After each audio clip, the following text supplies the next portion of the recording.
Baik, shalom saudara yang saya kasihi dalam Tuhan Yesus Kristus. Berjumpa lagi bersama saya Roni Titahena dalam segmen Kabar Baik, mendorong hidup lebih baik. Semakin didorong semakin baik.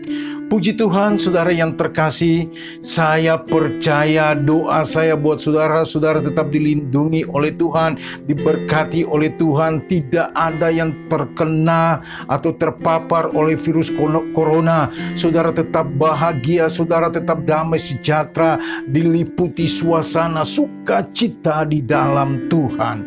Haleluya, haleluya. Pada segmen kali ini kita kembali akan belajar tentang kebenaran firman Tuhan. Tentu kita tetap mengacu kepada firman Tuhan, Alkitab yang adalah firman Allah sendiri. Mari kita baca di dalam firman Tuhan yang terambil dari kitab Yoel pasal yang kedua ayat 12 dan 13. Saya akan baca bunyinya seperti ini. Tetapi sekarang juga demikianlah firman Tuhan. Bertobatlah dengan segenap hatimu dan berpuasa dengan menangis dan dengan mengadu. Koyakkanlah hatimu dan jangan pakaianmu. Berbaliklah kepada Tuhan Allahmu, sebab Ia pengasih dan penyayang. Ia menyesal karena hukumannya. Nah, saudara yang saya kasihi dalam Tuhan Yesus Kristus, hari ini kita sudah belajar tentang kebenaran firman Tuhan. Kita sudah baca tentang kebenaran firman Tuhan. Tuhan minta kepada saya dan saudara hari ini adalah mau bertobat kepada Tuhan. Suatu hari Tuhan memberi sebuah inspirasi kepada Nabi Yoel, sehingga Yoel boleh menubuatkan, Yoel boleh menyerukan sebuah pertobatan besar, pertobatan massal kepada umat Tuhan. Kenapa orang harus bertobat? Karena rencana Tuhan adalah rencana damai sejahtera. Tuhan merencanakan keselamatan yang besar. Tuhan tidak mau supaya saudara dan saya mengalami kebinasaan. Itulah sebabnya Dia menyerukan kepada saya dan saudara supaya bertobat dari kehidupan yang lama. Saudara yang terkasih, arti dari kata bertobat adalah meninggalkan kehidupan yang lama, meninggalkan dosa, stop melakukan dosa, perzinahan, percabulan, apapun itu, kemabukan, pesta pora, pencurian, dendam, sakit hati, semuanya kita harus berhenti dari hal-hal ini, kembali kepada Tuhan, berbalik 180 derajat.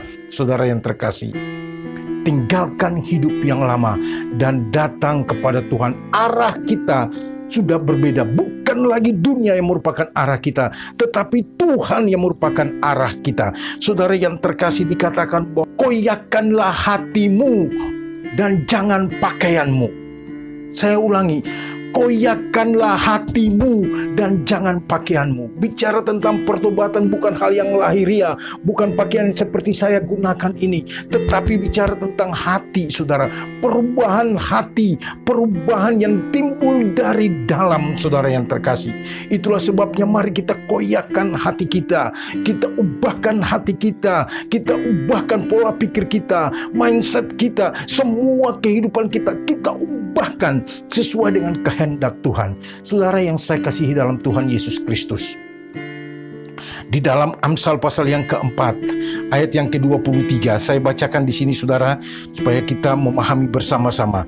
Dikatakan di dalam Amsal, sekali lagi, Amsal pasal yang keempat ayat yang ke-23, dikatakan begini, jagalah hatimu dari segala kewaspadaan, karena dari situlah terpancar kehidupan. Hati merupakan sentral dari segala-galanya. Secara duniawi, otak kepala kita adalah sentral. Tetapi Tuhan berkata bukan ini yang merupakan sentral. Justru hati yang merupakan sentral. Pusat dari kehidupan kita adalah hati. Jagalah hati dengan segala kewaspadaan, karena dari situ terpancar kehidupan. Saudara yang terkasih, jika kita menjaga hati kita dengan baik, akan keluar kehidupan yang baik pula, saudara. Jika kita salah menggunakan hati kita, maka bukan kehidupan yang kita peroleh, kecelakaan. kebinasaan yang kita akan peroleh. Saudara yang saya kasih dalam Tuhan Yesus Kristus, mari kita koyakan hati kita, ubahkan hati kita. Hati yang remuk, hati yang hancur itu hati yang berkenan kepada Tuhan. Hati yang mau diubahkan itu hati yang berkenan kepada Tuhan. Tuhan senang dengan hati yang seperti ini. Itulah sebabnya di dalam 1 Korintus pasal yang kelima ayat yang ke-17 dikatakan bahwa jadi siapa ada di dalam Kristus, ia adalah ciptaan yang baru. Yang lama sudah berlalu, sesungguhnya yang baru sudah datang. Tuhan menuntut sebuah perubahan yang signifikan di dalam kehidupan kita. Bicara tentang kekristenan itu bukan asbun, bukan asal bunyi, tetapi perubahan, saudara. Tuhan minta sebuah perubahan dalam kehidupan kita. Tuhan tidak minta yang lain sama kita. Tuhan tidak minta sesuatu yang lain, saudara. Hanya hati kita yang kita mau ubahkan, arahkan, pusatkan, dan seluruh kehidupan kita tertuju kepada Tuhan. Itu yang Tuhan mau di dalam kehidupan saya dan saudara. Saudara yang terkasih dalam Tuhan Yesus Kristus, itulah sebabnya, saudara, saya mau mengajak kita, mari tinggalkan kehidupan yang lama. Saya tidak tahu apa yang sedang saudara lakukan saat ini. Di manakah titik kelemahanmu? Mungkin saudara sedang berkanjang kepada sesuatu dosa. Mungkin saudara sedang menyimpan sebuah dendam. Mungkin saudara sedang menyimpan sebuah perselingkuhan. Mungkin saudara sedang menyembunyikan sebuah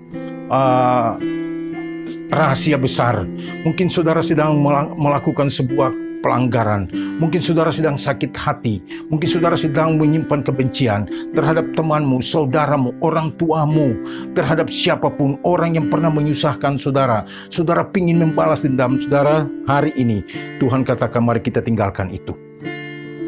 Tinggalkan semua itu, karena semua itu akan membuat kita tidak bisa begitu lega, langgeng untuk datang masuk dalam kerajaan surga, mendapatkan hadirat Tuhan dalam kehidupan kita. Ini adalah penghalang, ini adalah penghambat kehidupan kita untuk menikmati hadirat dan berkat Tuhan. Itulah sebabnya, saudara yang terkasih dalam Tuhan Yesus Kristus, lupakan semua itu, tinggalkan semua itu, ambil kehidupan yang baru, terima Tuhan Yesus, mohon pengampunan sama Tuhan. Katakan, Tuhan, hari ini aku mohon pengampunan sama Tuhan. Ampuni aku, kuduskan aku, sucikan aku, supaya aku tidak lagi membuat pelanggaran yang sama. Aku mau bertobat, aku mau terima Tuhan sebagai Tuhan dan Juru Selamat pribadi. Kuduskan dan sucikan aku, supaya kehidupanku makin hari makin lebih layak di hadapan Tuhan. Saudara yang terkasih dalam Tuhan Yesus Kristus, mari kita kuatkan hati kita.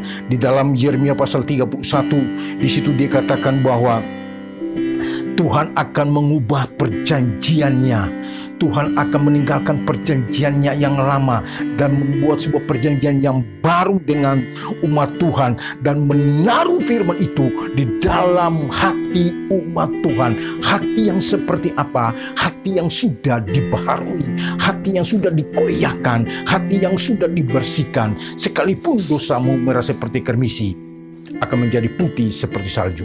Itu janji-janji Tuhan dalam kehidupan saya dan saudara. Pegang janji Tuhan dan teguhkan hatimu.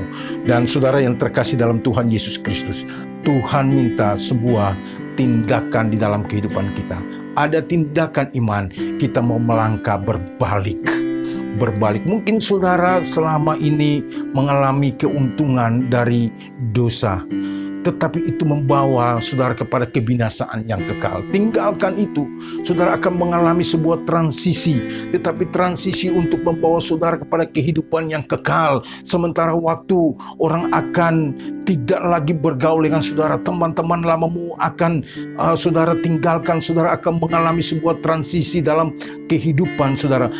Tapi untuk kemuliaan nama Tuhan, untuk sebuah kehidupan yang berkenan kepada Tuhan, jangan saudara takut.